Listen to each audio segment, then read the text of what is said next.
Hej Alicia! Jag hann ju inte riktigt med det här med tal till dig på studenten. Så jag tar det nu. Och det är bara du som tittar, så jag tar den långa versionen. Du kan gå iväg eller stänga av eller vad du vill. Så förflytta dig till din studentmottagning. Vackert väder, solen skiner. Du har varit inne på operan, flak och så vidare. Hej då.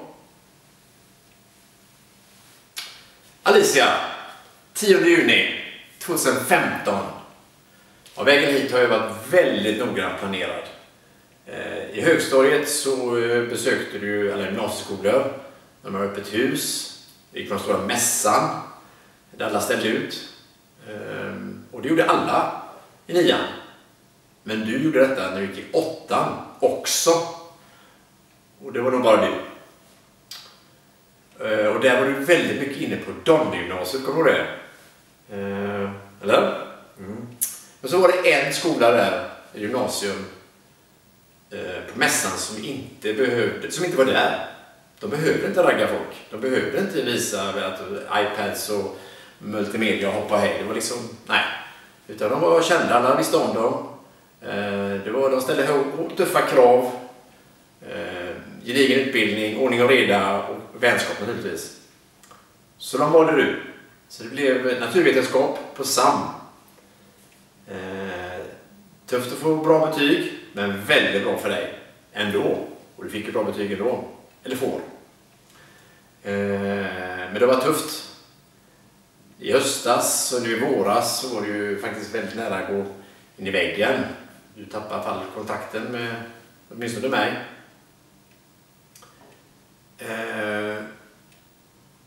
Och vad händer nu då? Nu har du pluggat i 12 år liksom.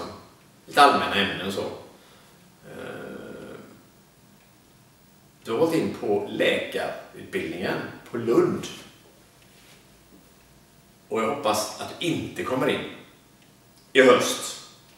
För du behöver ett friår.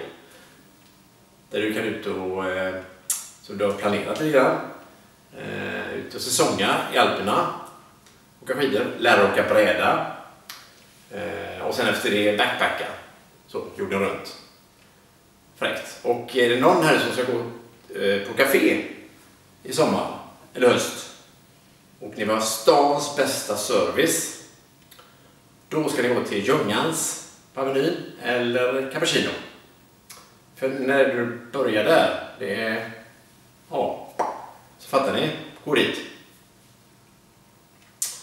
Så man ska ta en liten snabb historielektion här, tycker jag passar med tanke på Ljungans. Som när jag var så mogen som du, så var Ljungans det enda stället för ungdomar och gå dit och dricka kaffe eller café.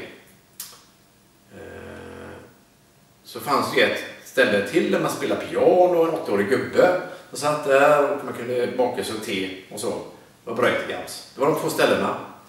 Så 86, många år senare, så öppnade Lipp på Avenyn. Och de hade uteservering. Och sen vet ni ju, så har det ju fortsatt. Så allt var ju inte bättre förr. Och tillbaka till Lund lite snabbt här då.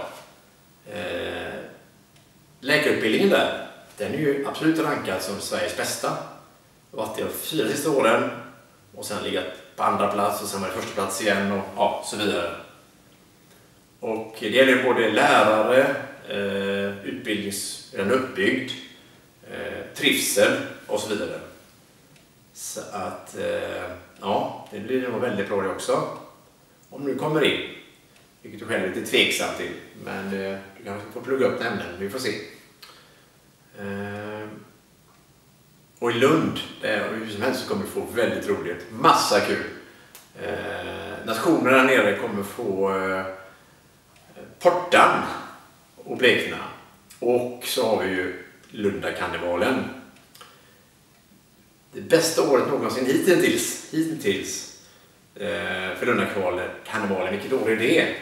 Jag ska ge lite ledtrådar här. Så får man lite mössa här så. Från Lundakarnevalen. Det står ett år så du får inte se än. Det är samma år som de bästa låtarna på 80-talet producerades. Jo, 82 naturligtvis. Men året du är med så kommer det säkert bli ännu bättre. Så det var, ja. Du ser, tappar vi tråden lite grann här, men det får man göra. Vi hade Lundakarnevalen och där och skolan och så. Jo, om du skulle fortsätta bli läkare så kvar och kommer ut ur träsket nere i nationer och annat, så är det ju egenskapen som läkare som är den viktigaste egenskapen som läkare. Det är ju att ge förtroende för patienter och anhöriga så de ska känna sig sedda, och det får du från trygghet. Och du har ju väldigt många gånger visat ett förtroende, för folk får förtroende för dig. Till exempel i årskurs 9. Du blev vald till elevkursordförande för hela skolan. Och det var ju eleverna som valde dig.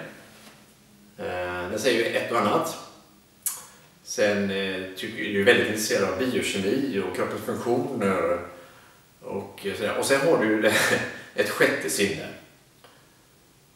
Du tar in allting som är i din omgivning. Och analyserar. Och kommer ihåg. Ja. Till exempel när vi åkte skidor i påskas i Trysil. Efter tredje dagen han åkte ju mycket sämre förrgår där i den backen där. Och hon åkte ju mycket bättre än hon gjorde den backen där borta igår. Ja, vi pratade ju 30 backar och ganska mycket folk. Påsk, Norge. Göteborgsvarvet. Du tog lite långsamt i början där, var lite försiktig. Du visste inte vad som skulle hända. Så många sprang förbi dig. Men i slutet så spurtade du istället sista kilometrarna. Och då sprang du förbi massa som hade sprungit förbi dig. Och du kommer ihåg allihop. Och den där och den där. Och konstigt. Ja, nej. Ja, fattar inte. Jag skulle väldigt gärna titta in i din hjärna. Till exempel när du går på Avenyn. Hur ser det ut där inne liksom? Blixtar och dunder och synapser och... Ja, nej, jag fattar inte. Så att, men som Zikes pappa skulle sagt, stolt som toppen. Och nu ikväll var det bäst. Var ännu hesare än du är just nu, imorgon. Så skål, världens bästa student. Jo, en grej till måste jag nog säga. Som liten och alltid efter det så har du varit orädd och fattat väldigt snabba beslut ibland. Och det har det med konsekvens att göra. Konsekvenscentrum, det är ju längst fram och gärna utvecklas ju så. Det vill säga utvecklas sist, först när du är 25, 23 kanske, om du är snabb. Och du är inte riktigt där än. Så att tänk på det ikväll och några år till.